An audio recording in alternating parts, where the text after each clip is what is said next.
On today's episode, Nerdy Dating, we talk about dating lists and standards. We talk about should a guy ask somebody on a second date if the girl he's talking to changed her dating profile. And last but not least, we talk about sex drives and different partners with different situations and different sex drives. Stick around, we go deep on this episode. It's gonna be a good one. What's up, world? Welcome to another episode of Nerdy Dating. I am your host, Zakka. Thank you guys for watching, sharing, and subscribing to the podcast. Please continue to share. Please let your friends and family know. And you have somebody who have dating questions and want dating advice and want to hear dating answers, have them come to the show. Have them listen to the show. Share it with them. They might hear something that might help them out down the line. Now, let's go and get into today's episode. This is a bunch of Reddit questions, so let's start it off now with this first one. How do I ask if they're still interested? Hey y'all, I'm 30 male, met a match, 32 female over Valentine's Day, and I thought it went well. We talked about setting up a second date, and it turned out we were both already going to the same event the next week. Perfect. Fast forward to today. We haven't used Hinge since last Friday and have talked a bunch over text this week.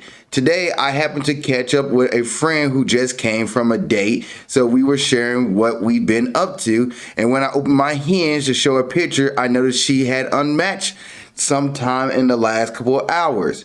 I don't know if maybe she just deleted her account or actually unmatched me since we had been texting all week, even just a few hours before I noticed. And it is especially strange to pull that when we're already extremely likely to see each other the next day. Is it worth sending a text to find out what happened? And how would you approach it? Thanks for reading, feeling all kinds of not wonderful about this. All right, so you already have the number. You got on the dating app just to show, your friend your profile or show her off one or two and notice she'll match you. You got the number. Y'all plan on set up a second date. Y'all plan on going to the event that you're both planned. Go to the event, say hi to her, hang out with her at the event, and then go ahead and text her again for date 3 or date 2 or date whatever date number is. Don't read too much into her deleting her profile. She could have deleted her profile. She could have, I don't know. I'm not going to try to get into the mind of a murderer. We're not going to do all that. We're just going to see what we have here. You have her number. Continue to text her. Go hang out with her at the event that you both are going to, and then set up a date 3 or a second date, how you want to look at the next date in person, the next one-on-one date. But I wouldn't read into her deleting her profile. I wouldn't think anything about that. Yes, she deleted it, but you have the number. You have what you need to set for the next stage of your guys' dating process, which is the phone number, and you already went on a date once, so you know she's real. You know she's not a profile that's trying to play you and get money out of you, anything like that. You know she's not a bot. She's a real person. You got the phone number. Go have fun at the event, and then set up date 3 or date 2, however you want to look at it. Set up your second one-on-one and keep moving forward. Don't read too much into her deleting her profile, because it's just going to send you down the wrong rabbit hole. All right, next one. How to make a girl fall out of love with you. How to make a girl fall out of love with you. I'm a 22 male and my girlfriend is 21. We've been together for almost 6 years. I love her as much as I love her as a person, but I'm not in love with her anymore and haven't been for years. I tried breaking up with her on 2 occasions in the past, but it didn't go down well. So how can I make her fall out of love with me so it's not as painful on her? Look, man, you're breaking up with your girlfriend. It's going to be hard with her. It's going to be hard on her. She doesn't want to be broken up with. That's why she stopped you from doing it twice. You need to be upfront and honest with her and break up with her. There's no such thing as, how do you fall out of love with somebody? How do you make her stop loving you? No. You need to go in there and say, hey, babe, just be straightforward. You already tried to do it twice. This third time, say, babe, I really been thinking about our relationship. I really been thinking about us. I just don't think we're, for me personally, I don't think we're, compatible anymore. I don't think I'm as compatible of a good enough match in this situation, or being a good partner in this situation, and just be upfront with her and say, hey, I think we actually need to break up. And when she throws a fit and she's gonna cry and she's gonna make you feel like, why would you do this to me? How am I supposed to do this? You gotta say, I get it. It's gonna be tough. I want to say I want to be here for you. I want to say I wouldn't tell her like anything to tell her when she keeps her hopes up. Just say, I'm gonna go away. Thank you for everything. I'm in this marriage. I in this relationship, and call her there. Block her on everything. Block her number. Delete her number. Block her on social media so you don't see her again. So that way she doesn't see you in a sense, and just go silent with her. That way she has time to get over it. Yes, it's gonna suck. You guys been dating for 6 years since high school. This is gonna be her biggest breakup to this point in her life. Thing is, she will find somebody better.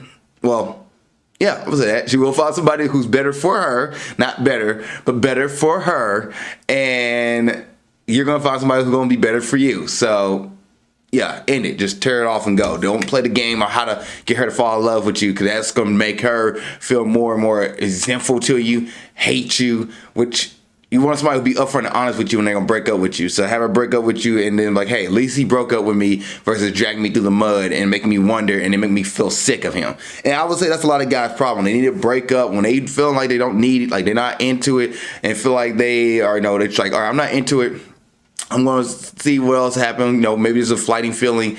And then they realize, okay, they definitely not into it, versus trying to find somebody else to cheat with or make them look like the bad guy, so that way she breaks up with them. More guys need to break up with their girlfriends. They're not 100% into her. They're not feeling her. They need to break up, versus dragging her along, making her think everything is hanky-dory, to like, hey, I've been feeling so-and-so. I don't think this is working well. I don't think this is working well. I feel like we're not a good match here, and end it, versus saying, everything's fine. Everything's fine. I'm going to go ahead and get you the cake. I'm going to do this for you for your birthday. I'm going to be around with you for your family day, stuff like that. And then all of a sudden, when you finally say, I'm done, she's like, what the heck? You was there. Why did you not talk to me about this? And I get why some people are like, I don't want to talk about this and try to find out how to save it. I'm out. Just be upfront and honest about the out. Be upfront and honest versus trying to find a way to, like, oh, she's going to want me to save her, stuff like that. Like, no, just be like, hey, this is what I'm feeling. I'm in it, and move forward from there, versus trying to be like, yeah, we got to save this and all this. I'm making it look like so everything's hanky-dory. Because when you do that, she's going to be more hurt when you actually do drop the bombshell that you are breaking up with her. All right, moving on. How do you choose? I'm 30 female, get a decent amount of likes on Hinge, but I am fairly picky when matching with someone. They have to have a good job, filled out a profile, no kids, no drugs, similar hobbies, etc. I don't agree to go on a date unless they met the requirements, and it would seem we would have a great time. And it would seem that we would have a great time. I don't like that, but okay. All the guys I have gone on dates with have been great, but we just were not a good match. 1. How do you decide who to match with and start a conversation with? 2. Who do you go on actual dates with? I am still wondering if I need to change my strategy to find high quality matches. Look, you're on a dating app. Hinge, for example. You're going to meet a bunch of people who's not going to be compatible with you. Now, you can have your requirements, your standards, but don't let your standards stop you from matching with somebody who could be your good compatible partner for you. Don't make the whole thing like, see here, have a filled out profile. Maybe a guy can have 3 pictures and maybe 2 prompts, but you don't have a 100% completed profile. That's fine. And some of the dating apps are, if you don't have a complete profile, they won't show you to that many people. But if they have nothing like there's all pictures, nothing in their bio, then that's a problem. But I don't know. See how the conversation goes. What's another one you have on here? Similar hobbies.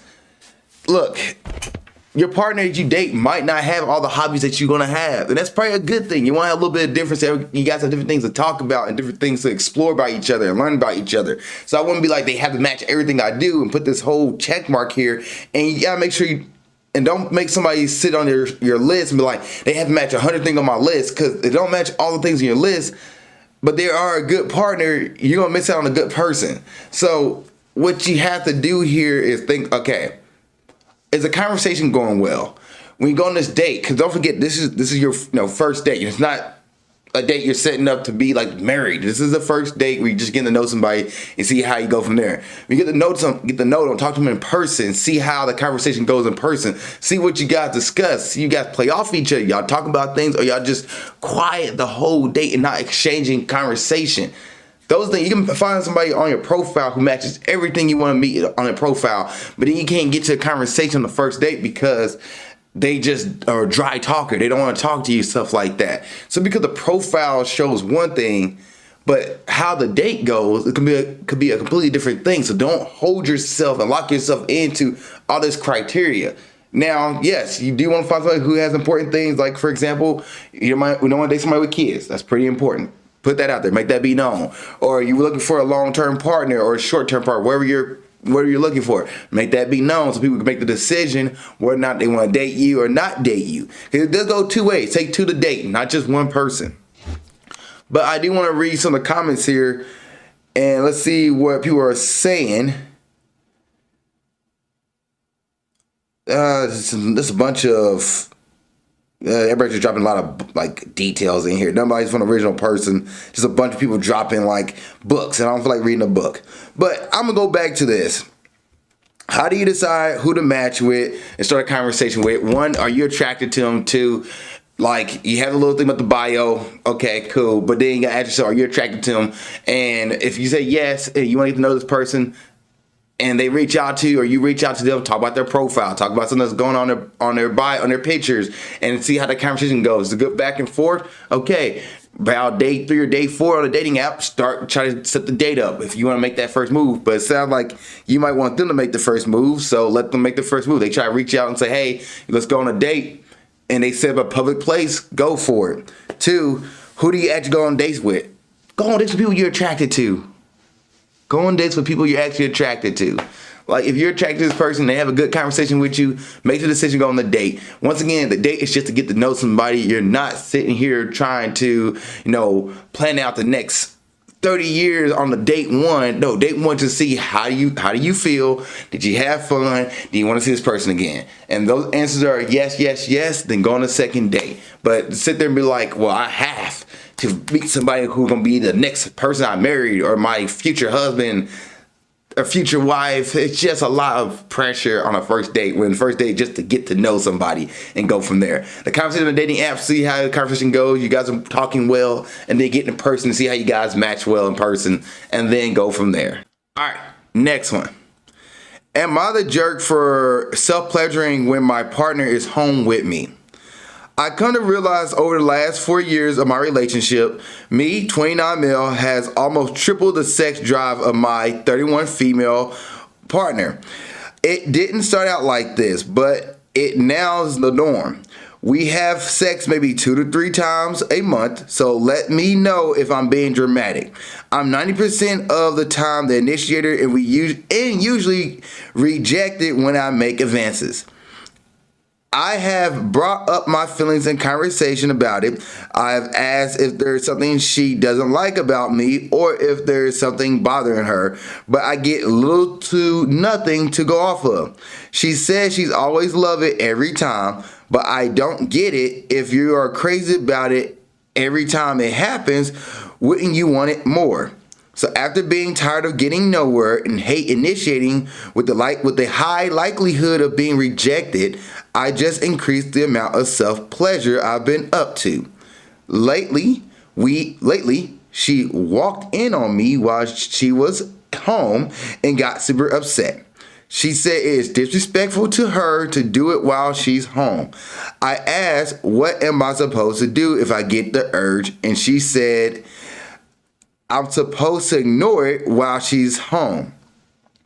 I've stopped ever since, unless I'm home alone out of respect, but it kind of ticks me off, and I made her aware of that.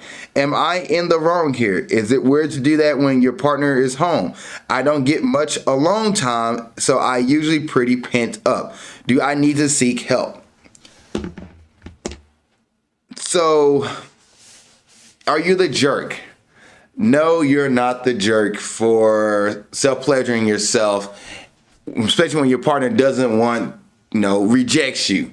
Now, to do it while she's at home, I think the best thing you can do is say, "Hey, babe, do you want to have, do you want to have sex? Do you want to have intercourse? Do you want to do you want to have sexual time or playtime? Whatever the case may be, what do you want to call it? Or you want to do your taxes? Whatever the case you want to call it." If she says no, I don't want to, or I don't feel like doing it today, whatever the case would be, then you can say, "Hey, is it cool that I go ahead and I guess you're asking for permission, which you really don't have to use your body, but be like, "Hey, well, in that case, I'm about to go, self-pleasure myself or have fun time on my own or do my own taxes. Feel free to join." Ask her if she wants to join. If she was down to join, then okay, then it might lead to you guys actually, getting into it and having taxes, complete taxes, or having, fun time. But if she's like, no, we're like, "Hey, I try to make advances. I try to, get you where I just really am pent up. I need to release, and I can't ignore it because I ignore it and get stressed out." Wherever the case may be, wherever your thing, you have to talk about, like, I don't feel good. If I'm pent up, I have to release. And I'm about to go, have fun time, self-pleasure myself over here, in the bathroom, whatever the case you need to do. But, yeah, you're not the jerk in this. It's kind of, insane for her to say you just can't do it at home. Like, "Hey, I've tried to make advances, get turned down. I really need this for myself. Feel free to join if you want to." And I'll say every time what you do, if we have to do this, because if you get pent up and you got to get it out, ask her to join you every time. Like, "Babe, I'm about to go do my taxes. Babe, I'm going to have a fun time. Want to join me?" And she's like, "No, go handle yourself." Fine. But she's like, "Yes, let's join. Let me do this with you." Then there you go. Or ask her, "Babe, can we hook up? Can we have, can we want to have sex?" And she says no. All right, I'm going to go handle myself. Would you like to join? No. Okay, cool. Go from there. But yeah, you don't want to be pent up and have frustration, because that's going to lead to something else. It'll lead to you guys, arguing to each other because you're pent up and you can't release, and you don't want somebody else to, come in because they gave you a hug one day and you're like, "Man, that's what it feels like. My wife's not touching me." Some coworker, or whatever the case would be. You don't want to go down that rabbit hole. So, yeah, handle yourself and then ask your partner every time. Now, I do want to read some conversations here, or some comments here. One person goes, not NTA, so not the jerk. "My husband's sex drive is way bigger than mine, and he is super keen for sex, and I don't want to. I tell him to have a wank." That's what the wife said. See what other people are saying here. Another person says, "You don't need permission to handle yourself, and it's absurd to think she can control when you are allowed to handle yourself. She is being unreasonable. It is not disrespectful at all. That's stupid." When you question that, what is her response? And she's been articulate about how exactly disrespectful, not the NTA, so not the jerk. And then somebody goes, "More like question how it's not disrespectful to him to hold on to intimacy and dog him because he actually desires her." That's what somebody else said. But yeah, a lot of people say not the jerk in this. I agree with them. He's not the jerk. One person goes, "I tell my wife going to have a dope time. Feel free to join if you want." And yeah, that's it. That's the move. Tell your wife, "Hey, come join me." That's how we roll. It seems like the fairest way. My wife call it alone time. My wife and I call it alone time. Alone time is great, especially when you bring a spouse. Somebody goes 1000% agree. We call it solo spicy time. The other is welcome to join unless there's a time crunch, like needing to get ready to go somewhere after. For those times, it's 100% sped up mode. Sped up road, speed run, LOL, and getting help from partner will almost always extend spicy time to become something more fun. That also takes longer and therefore would make one/both of us late. So yeah, everybody's like, not the jerk, just let your partner know. And I agree with them. Next one. "My boyfriend, 25 male, has a low libido and doesn't seem to care. How can I fix this?" My boyfriend, 25 male, and I, 24 female, have been together since last June, and it's in the beginning we had sex multiple times a day.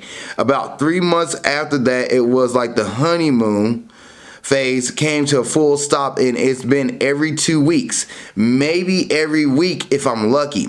Since then, is this common? I can understand a decrease, but now it's like he's not even physically attracted to me anymore. The sex we do have isn't even passionate anymore. They're just quickies in the shower or in bed where he'll pass out immediately after. Every other aspect of the relationship is pretty great though. We go on adventures, travel, buy each other cute gifts all the time, spend quality time with each other.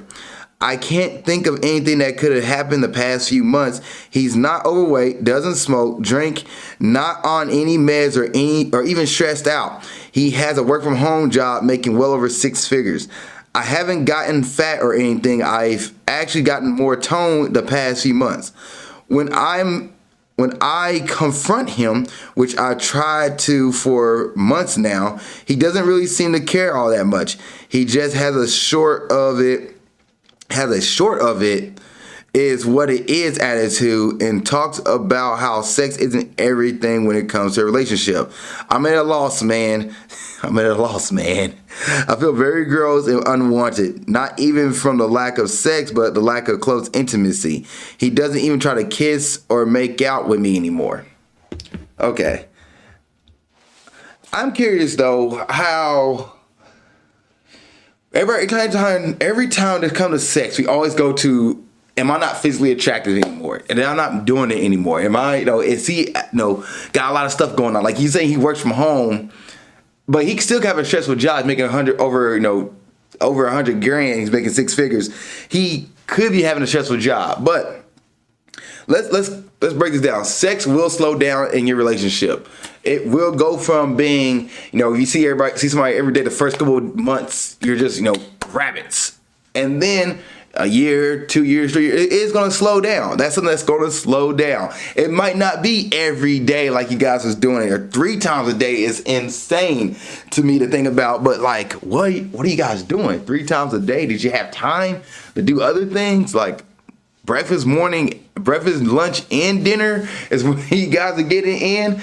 But yeah, that if it's going from 3 times a day to maybe once a week to once every 2 weeks, yeah, that can be, I can see how you'd be like, that's jarring, because you're like, whoa, what happened? But once a week, it's more normal. Like, it's not that far-fetched. Now, it was going from 3 times a day to once every 2 months. That'd be an issue.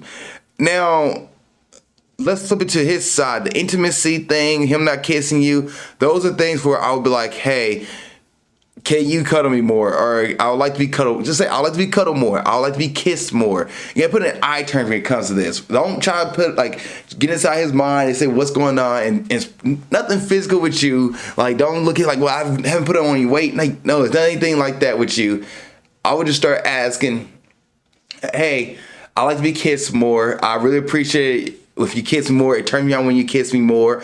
Kiss goodbye, kiss here. It makes me feel really hot for you when you cuddle me. And just start building that intimacy up. Because he's probably thinking everything's going well. He's probably thinking everything's well. And and don't confront him too. Because when you confront him, he's probably going to go into stonewalling or go into a little shell and not express what he needs to say. So just let him know that, hey, it turns me on when you give me kisses. It turns me on when you cuddle me. Turns me on when you give me a touch on the shoulder, and just build that back up. And then as far as sex goes, initiate. And then I'll say like, hey, it turns me on when you initiate sex too. If you initiate sex once a week, okay, but you can initiate sex if you're trying to get it, twice in a week, or maybe it could be 3 times a week. Find that middle ground and ask him what his ideal of sex is. How often do he think sex should be had? Have that conversation with him. Like, yeah, I'm just curious. How often do you think sex should be? Is it twice a week? Once every 2 weeks? Once, and then see what you say. And he says like, well, for me, it's once every 2 weeks. And you're like, okay, for me, it's, 4 times a week. That's every day. But hey, well, not 4 times, not every day, because every day is 7 days a week. But 4 times a week, like, okay. And then you can find a middle ground, what y'all want out of sex here. That's the way you need to go about this conversation. All right, moving on to the next one. Second date. I'm 26 male and she 27 female are in Philadelphia. So we match on Hinge. The frequency of messages were about once or twice a day until we started making date plans. She didn't respond for 2 days until she reached out asking to change the day that we had originally planned due to different plans coming up. Okay. We end up getting sushi on Sunday because I've had a work trip this week, and I knew that if we waited on meeting up until after the trip, the plan would probably fizzle out. Okay, good call. I also appreciated the fact that there was zero expectation of extending the date at her on my place. That's a weird way to put that sentence. I also appreciate the fact that there was zero expectation of extending the date to her place or my place. That's a better way to put it. The date went well. There were a couple of pauses, but I think that's natural. Conversation was smooth and we continued to ask each other questions. After the date, she hugged me and told me to text her when I got back to my work trip. Okay? All right, good stuff here. I don't see anything wrong.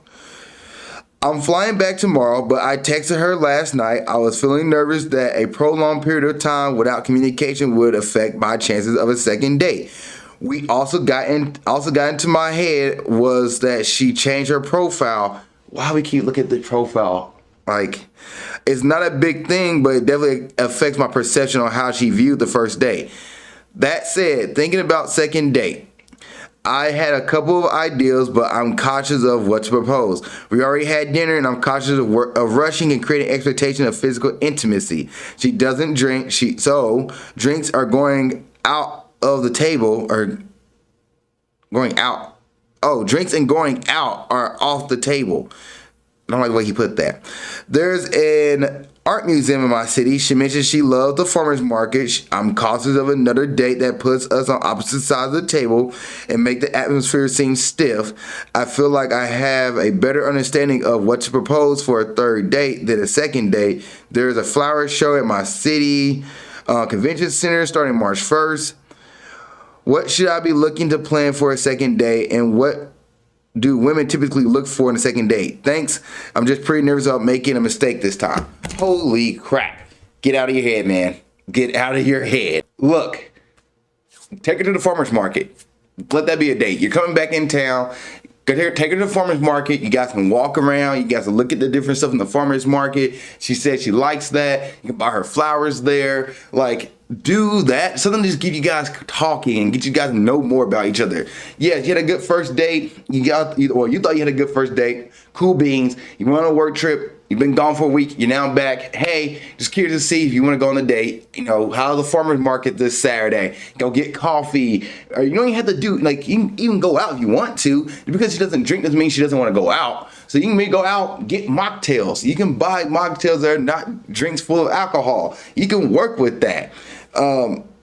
Yeah, like, to me, make that move. Set up a date. Don't think too much into it. Go off her profile. You start to change her profile. Maybe she has stuff on there that you can use. Or whatever your conversation was. What did you talk about when you was on the first date? Did you talk about things like, hey, I like going and doing this. I like hiking. I like doing X, Y, and Z. I like working out. I like doing whatever it is. I like being physical. Find an activity bar to go to, or an activity space like bowling or something you can do. Mini golf. There's other things, but go off of your conversations. If she didn't give you anything she likes to do, hobbies, whatever the case would be, which she told you she likes the farmer market, set up a farmer's market date. That is completely fine. You can walk side by side. You can touch her hand. She wants to hold hands, hug, whatever the case would be. And then go to eat afterwards. You can sit across from each other, right next to each other, wherever the case may be. Go to a place that has a good view so where you can look at the city or look at the mountains. I know what Philadelphia is like, so I apologize. I'm not making sense for Philadelphia. But wherever the case may be, you can go do something. I think there's a river in Philadelphia as well. I think it goes by a river, if I'm not sure. I know the Lincoln's there, the football stadium. Maybe y'all Eagles fans, go to the Eagles game. Well, it's March. But the Eagles just won the Super Bowl, so maybe you go to the Eagles thing. I don't know.